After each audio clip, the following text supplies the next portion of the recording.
Halo sahabat Gen, Assalamualaikum warahmatullahi wabarakatuh. Di video kali ini kita akan membahas kunci jawaban biologi kelas 12 bab 3 pada tugas latihan soal akhir bab pada halaman 271 sampai 278 di buku biologi kurikulum merdeka pegangan kalian. Jadi, ayo kita bahas bersama mengenai soal atau perintah yang ada di tugas kali ini Gen. Tapi sebelum lanjut jangan lupa untuk subscribe ya Gen, agar Gen Sukses Media lebih semangat lagi nemenin kalian nugasnya. Jika sudah, kuy kita lanjut.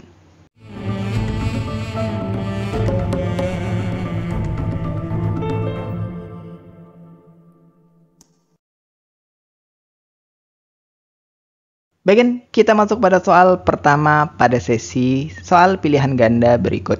Perhatikan soal yang ada ini. Bunga telang banyak ditanam oleh masyarakat untuk dimanfaatkan sebagai obat-obatan dan campuran mengolah makanan atau minuman. Batang tanaman tersebut membelit pada kayu rambatan ke arah kanan. Faktor eksternal penyebab hal tersebut adalah titik-titik. Bagian kita bisa pilih opsi E, yaitu sentuhan. Faktor eksternal yang menyebabkan batang tanaman bunga telang membelit pada kayu rambatan adalah sentuhan atau disebut juga tigmotropisme. Tanaman seperti bunga telang merespon sentuhan atau kontak fisik dengan objek di sekitarnya dengan cara membelit batangnya ke arah objek tersebut. Bagian kita masuk pada soal kedua berikut ini. Perhatikan gambar tanaman pisang berikut. Jika tanaman tersebut dikembangbiakan melalui pemisahan anak-anaknya, tanaman tersebut akan mengalami titik-titik. Bagian jawabannya ada pada opsi A, pertumbuhan primer. Tanaman pisang yang dikembangbiakan melalui pemisahan tunas anak dari pangkal induknya akan mengalami pertumbuhan primer. Hal ini terjadi karena setelah tunas dipisahkan, akar dan batangnya akan tumbuh memanjang akibat aktivitas meristem apikal. Proses ini adalah ciri khas pertumbuhan primer yang menghasilkan pemanjangan organ tanaman. Tanaman pisang tidak mengalami pertumbuhan sekunder signifikan karena merupakan tumbuhan monokotil. Kita lanjut ke soal ketiga berikut ini Gen. Perhatikan gambar pertumbuhan tanaman kacang kapri berikut. Pertumbuhan yang akan terjadi adalah titik-titik. Bagian jawabannya ada pada opsi D, hipogel di dalam tanah dan membelit. Tipe perkecambahan sesuai dengan tanaman yang ada pada gambar yaitu kacang kapri adalah tipe perkecambahan hipogel. Dalam perkecambahan hipogel, kotiledon tetap berada di dalam tanah, tidak terangkat ke permukaan selama proses pertumbuhan awal. Sehingga letak kotiledon itu di dalam tanah. Yang mana ini sesuai dengan sifat perkecambahan hipogel. Untuk batang, dalam hal ini karakteristiknya adalah membelit. Tanaman kacang kapri memiliki batang yang tumbuh membelit pada fase pertumbuhannya. Batang ini akan melilit penyangga seperti kayu atau tanaman lain sebagai bentuk adaptasi untuk mendukung pertumbuhan vertikal. Kemudian kita masuk pada soal keempat berikut. Perkembangan pada makhluk hidup merupakan suatu proses menuju tercapainya kedewasaan. Tanda-tanda kedewasaan pada tumbuhan dapat dilihat dari ciri-cirinya antara lain titik-titik. Bagian kita bisa pilih opsi C, munculnya bunga dan buah. Tanda-tanda kedewasaan pada tumbuhan biasanya ditandai dengan munculnya bunga dan buah yang merupakan fase reproduktif tumbuhan. Bunga adalah bagian yang menghasilkan biji yang berperan dalam perkembangbiakan tumbuhan. Kita masuk ke soal kelima berikut Gen. Perhatikan pernyataan terkait tindakan dalam percobaan pertumbuhan tanaman berikut yang ada 7. Perbedaan pertumbuhan tanaman A dapat disebabkan oleh tindakan nomor titik-titik. Berdasarkan gambar dan pernyataan yang ada ini, kita bisa pilih opsi B dengan keterangan pernyataan 2 dan 3. Tanaman A tumbuh lebih tinggi dengan batang memanjang dan kurus. Hal ini menunjukkan ciri etiolasi, yaitu pertumbuhan yang terjadi saat tanaman diletakkan di tempat yang gelap. Etiolasi disebabkan oleh kurangnya cahaya yang memicu tanaman untuk memanjangkan batangnya guna mencari sumber cahaya. Kemudian kedua terkait hormon giberelin. Ini mempengaruhi pemanjangan batang Nah, jika tanaman diberikan hormon giberelin, hal ini akan mempercepat dan memperkuat proses pemanjangan batang, sehingga menghasilkan tanaman dengan pertumbuhan tinggi seperti pada gambar tanaman A. Jadi sebagai kesimpulan, perbedaan antara tanaman A dan B disebabkan oleh kombinasi tumbuh di tempat yang gelap dan pemberian hormon giberelin yang mendorong pertumbuhan memanjang pada tanaman A.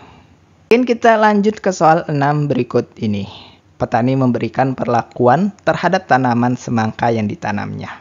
Perlakuan yang diberikan berupa giberelin sintetis, pupuk NPK, dan pupuk kandang. Data selama berladang dicatat pada tabel berikut yang bisa kalian perhatikan.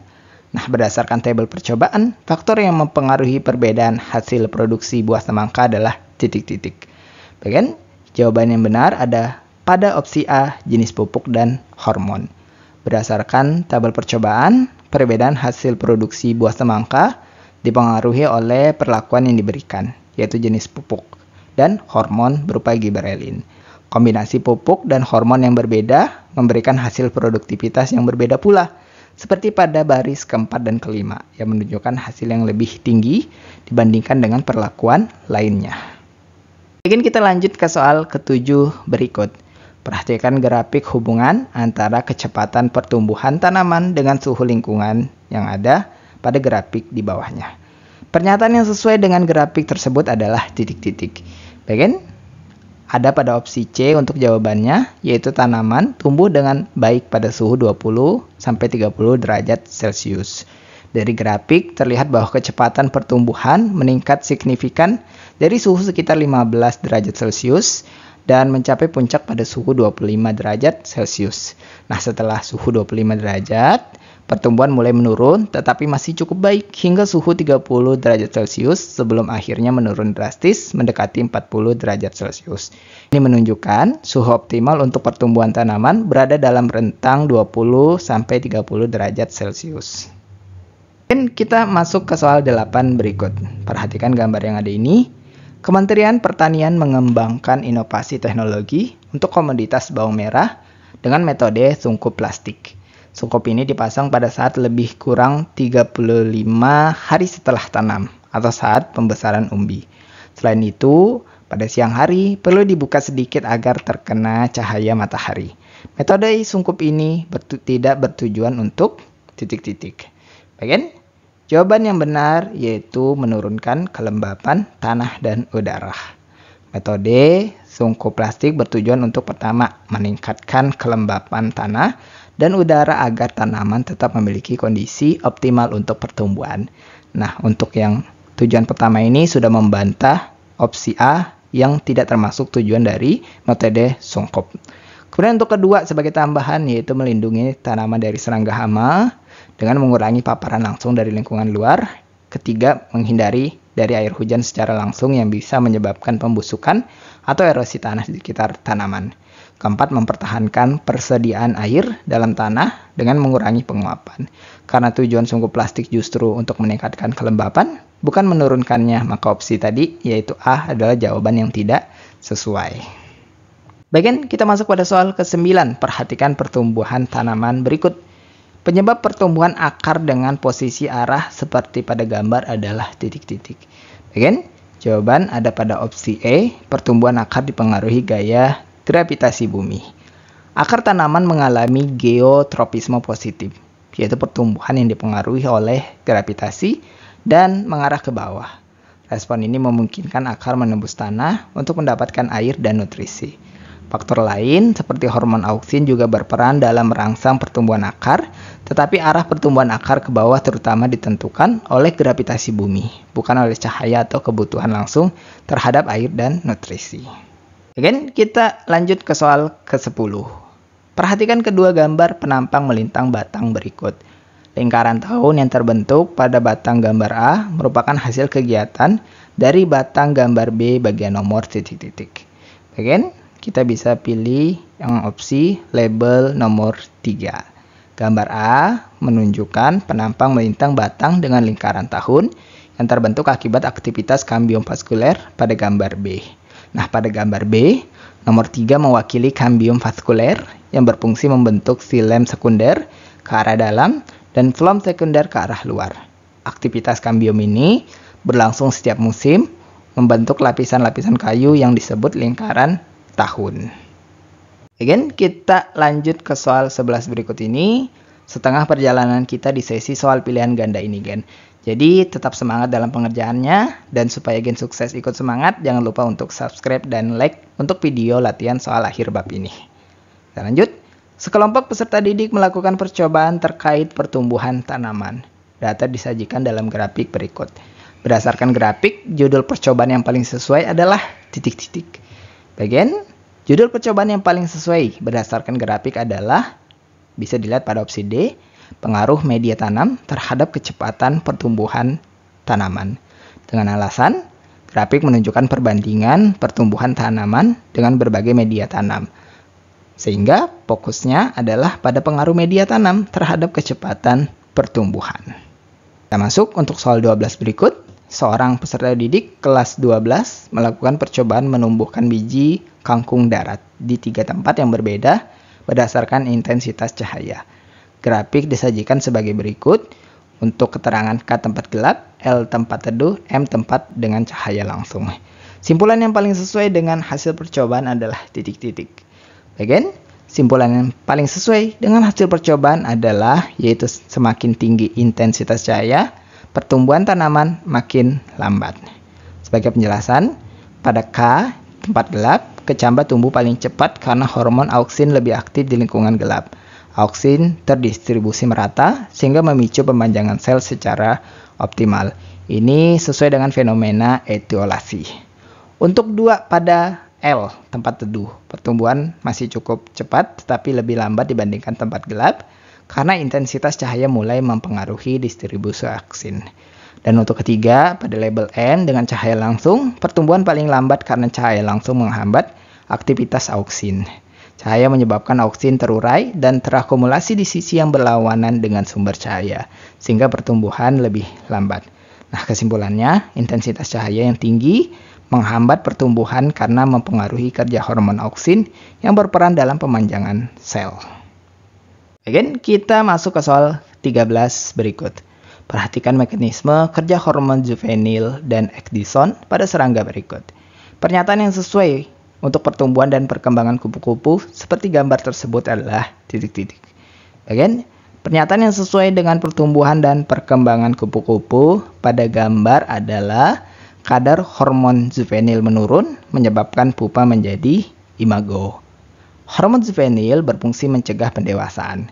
Selama kadar JH tinggi, serangga tetap dalam tahap larva. Untuk ecdison, berperan memicu proses molting dan transformasi tahap perkembangan, seperti dari larva ke pupa. Nah, ketika kadar JH menurun, serangga dapat berkembang menjadi tahap dewasa, yaitu imago.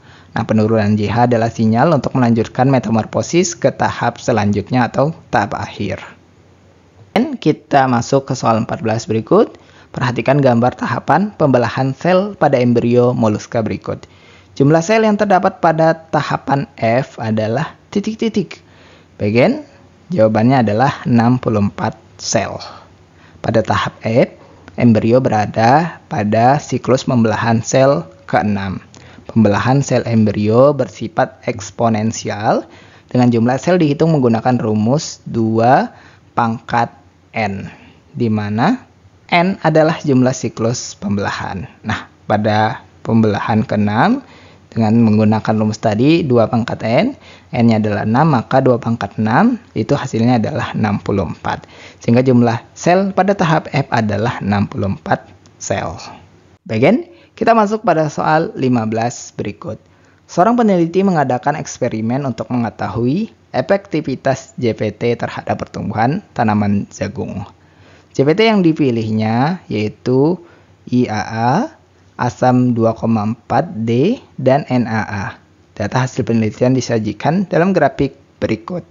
Saran terbaik sesuai hasil analisis grafik adalah titik-titik. Bagian, kita bisa pilih opsi E, yaitu gunakan hormon IAA karena menunjukkan hasil pertumbuhan terbaik dibandingkan hormon lainnya. Nah, berdasarkan grafik, panjang batang tanaman setelah penerapan JPT menunjukkan bahwa hormon IAA menghasilkan panjang batang tertinggi dibandingkan jenis JPT lainnya. Kemudian NAA berada di posisi kedua dalam efektivitasnya, sedangkan asam 2,4D menunjukkan hasil pertumbuhan paling rendah di antara ketiga JPT lainnya. Nah, jika dibandingkan dengan kontrol, penggunaan ZPT memberikan efek pertumbuhan yang signifikan, terutama dengan hormon IAA. Oleh karena itu, saran terbaik adalah menggunakan hormon IAA karena memberikan hasil pertumbuhan terbaik. Kita lanjut ke soal 16. Perhatikan karakteristik tanaman berbunga berikut. Buah pisang mudah ditemukan di wilayah Indonesia setiap hari sepanjang musim dan tahun, karena memiliki karakteristik yang ditunjukkan oleh nomor titik-titik. Baik, kita bisa pilih opsi B, 1 dan 3. Nomor 1, berbunga ketika sudah berumur dewasa. Pisang memang berbunga setelah mencapai kedewasaan tertentu, yang mana tanaman pisang akan menghasilkan bunga setelah mencapai tahap kematangan, biasanya sekitar 6 hingga 12 bulan setelah tanam, tergantung varietas dan kondisi lingkungan. Untuk nomor 3, masa berbunga tidak dipengaruhi oleh panjang penyinaran. Masa berbunga pada pisang tidak dipengaruhi oleh panjang penyinaran, yang artinya pisang dapat berbunga sepanjang tahun tanpa tergantung pada durasi terang dan gelap dalam sehari. Berbeda dengan beberapa jenis tanaman lain yang berbunga hanya pada panjang penyinaran tertentu. Dengan demikian, pisang memiliki karakteristik seperti yang dijelaskan pada nomor 1 dan 3 yang menunjukkan bahwa ia berbunga setelah mencapai kedewasaan dan tidak dipengaruhi oleh panjang penyinaran. Bagian kita lanjut ke soal 17 berikut. Perhatikan fase dalam proses perkecambahan biji yang ada 7 ini. Proses perkecambahan pada biji jarak pagar secara berurutan adalah titik-titik. Bagian urutannya ada pada opsi D. Pertama biji berdonmansi yaitu poin 2, kemudian imbibisi poin 1, kemudian giberelin bebas poin 4, kemudian sekresi enzim oleh aluran poin ketiga, lanjut hidrolisis endosperm poin ke-7, dan selanjutnya nutrisi diubah menjadi energi poin ke-5, dan terakhir embrio tumbuh poin ke-6. Kita masuk untuk soal 18 berikut. Perhatikan fase perkembangan pada anak yang ada di gambar ini.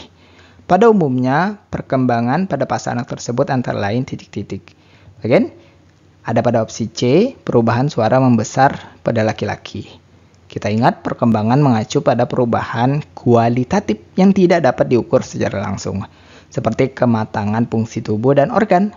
Nah, salah satu contohnya adalah perubahan suara membesar pada laki-laki yang terjadi sebagai bagian dari perkembangan karakteristik seksual sekunder selama masa pubertas. Perubahan ini berbeda dengan pertumbuhan yang merupakan perubahan kuantitatif seperti peningkatan tinggi atau berat badan yang dapat diukur. Bagian kita masuk pada soal 9 berikut. Rusa merupakan hewan unik yang terkenal dengan tanduknya yang membesar dan bercabang-cabang. Ketika tanduknya hilang akibat pertarungan dengan rusa lain, tanduk yang beratnya 27 kg dapat tumbuh kembali dalam kurun hanya sekitar 3 bulan. Penyebab pertumbuhan tanduk tersebut adalah titik-titik. Bagian jawabannya terkait dengan opsi B, yaitu sel punca.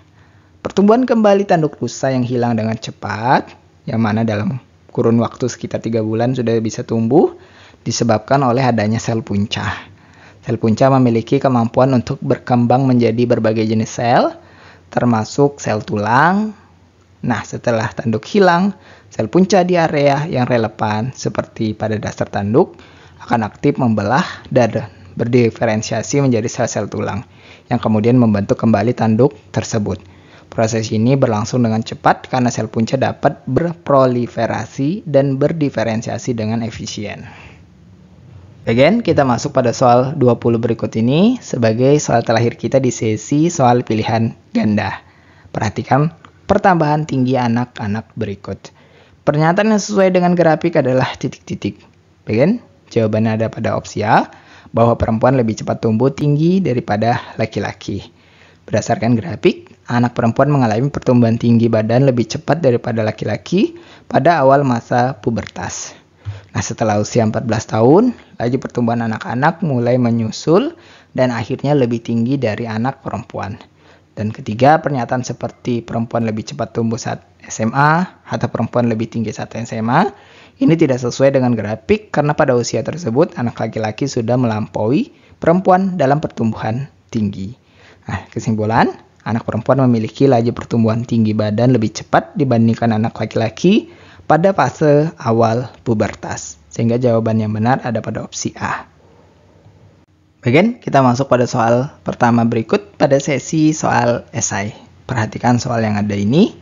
Seorang petani berencana menanam satu varietas jeruk di lahan miliknya. Dia mempelajari data penelitian hasil panen dua varietas jeruk yang diberi pupuk berbeda seperti grafik berikut. Baik, kita akan bahas untuk soal pertama ini 4 anak soal yang ada ini. Jadi, perhatikan pembahasan satu persatu untuk setiap anak soal yang ada ini, Gen. Untuk 1A, berdasarkan grafik, apakah faktor internal dan faktor eksternal yang mempengaruhi produksi buah jeruk? Berikut adalah pembahasannya, Gen. Untuk faktor internal, genetik atau varietas tanaman jeruk, karena ada 2 ya, varietas A dan B, perbedaan genetik mempengaruhi respon tanaman terhadap pupuk serta hasil produksi buah. Untuk faktor eksternal, yaitu jenis pupuk yang diberikan, dan kandungan nutrisi dalam pupuk ini mempengaruhi pertumbuhan dan hasil buah jeruk. Kemudian untuk poin 1B, jelaskan variabel bebas dan variabel terikat pada penelitian tersebut. Baik, ini untuk penjelasan soal kedua dari anak soal pertama. Yaitu variabel bebas, jenis pupuk yang diberikan, itu ada 2, amonium nitrat dan kalsium nitrat. Dan untuk variabel terikat, itu adalah rata-rata produksi buah jeruk yang dinyatakan dalam kilogram per pohon. Dan kita masuk ke poin 1C, yaitu soal ketiga dari anak soal pertama. Bagaimana pengaruh 2 jenis pupuk yang berbeda terhadap produksi buah jeruk varietas A dan B? Berikut adalah pembahasan untuk 1C, yaitu pada varietas A, pupuk kalsium nitrat menghasilkan produksi buah yang lebih tinggi dibandingkan dengan pupuk amonium nitrat. Pada varietas B, pupuk kalsium nitrat juga menghasilkan produksi buah yang lebih tinggi dibandingkan dengan pupuk amonium nitrat. Nah, secara umum, pemberian pupuk kalsium nitrat menunjukkan hasil yang lebih baik dibandingkan dengan amonium nitrat untuk kedua varietasnya. Nah, kita lanjut untuk yang terakhir, anak soal yang ada pada poin 1D. Cobalah berikan saran kepada petani terkait dengan rencana menanam jeruk berdasarkan data tersebut. Baik, ini adalah saran kepada petani terkait rencana menanam jeruk berdasarkan data yang ada ini. Jika memungkinkan, petani dapat menggunakan pupuk kalsium nitrat untuk meningkatkan produksi buah jeruk karena berdasarkan data pupuk ini lebih efektif pada kedua varietas, baik itu A dan B.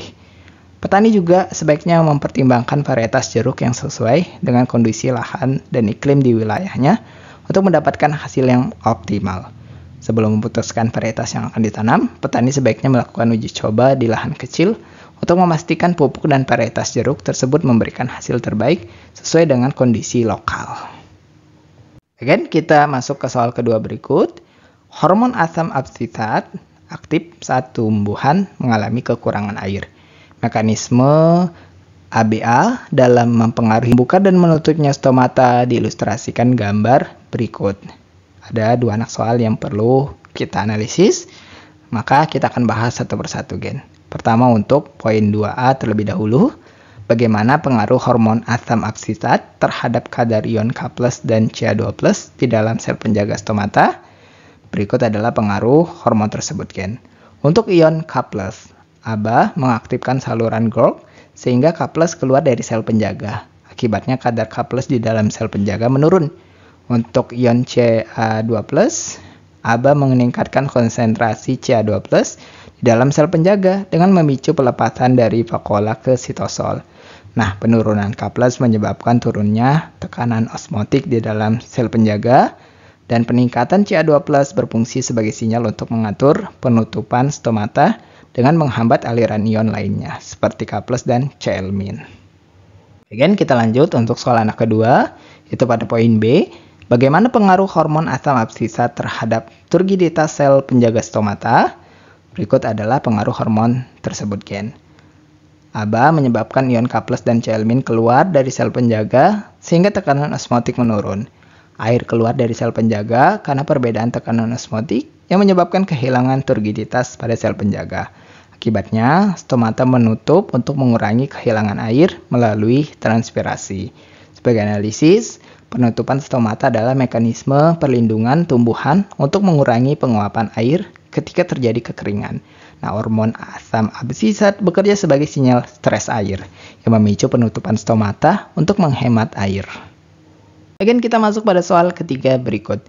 Ketebalan lingkaran tahun pada penampang lintang batang dari sebuah pohon tampak berbeda-beda. Adakah keterkaitan terbentuknya lingkaran tahun tersebut dengan musim kemarau dan penghujan di daerah tropis? Jelaskan jawaban kalian. Bagian, lingkaran tahun pada pohon di daerah tropis memiliki keterkaitan erat dengan musim kemarau dan penghujan. Ketebalan lingkaran tahun mencerminkan ketersediaan air yang mempengaruhi pertumbuhan pohon dalam suatu tahun. Berikut adalah keterkaitan antara lingkaran tahun dan musim kemarau atau penghujan. Lingkaran tahun terbentuk akibat aktivitas kambium pada batang pohon yang menghasilkan jaringan silam baru setiap tahun. Di daerah tropis, pertumbuhan pohon dipengaruhi oleh perbedaan musim, yaitu musim penghujan dan musim kemarau. Untuk musim penghujan, pertumbuhan pohon lebih cepat karena ketersediaan air melimpah. Jaringan silam yang terbentuk memiliki diameter lebih besar, sehingga lingkaran tahun terlihat lebih tebal dan berwarna terang. Untuk musim kemarau, pertumbuhan pohon melambat karena kekurangan air. Jaringan silam yang terbentuk memiliki diameter kecil dan lebih padat, sehingga lingkaran tahun tampak lebih tipis dan berwarna gelap. Kombinasi antara lapisan tebal, yaitu pada musim penghujan, dan tipis pada musim kemarau membentuk pola lingkaran tahun yang khas. Kemudian kita masuk pada soal 4 berikut.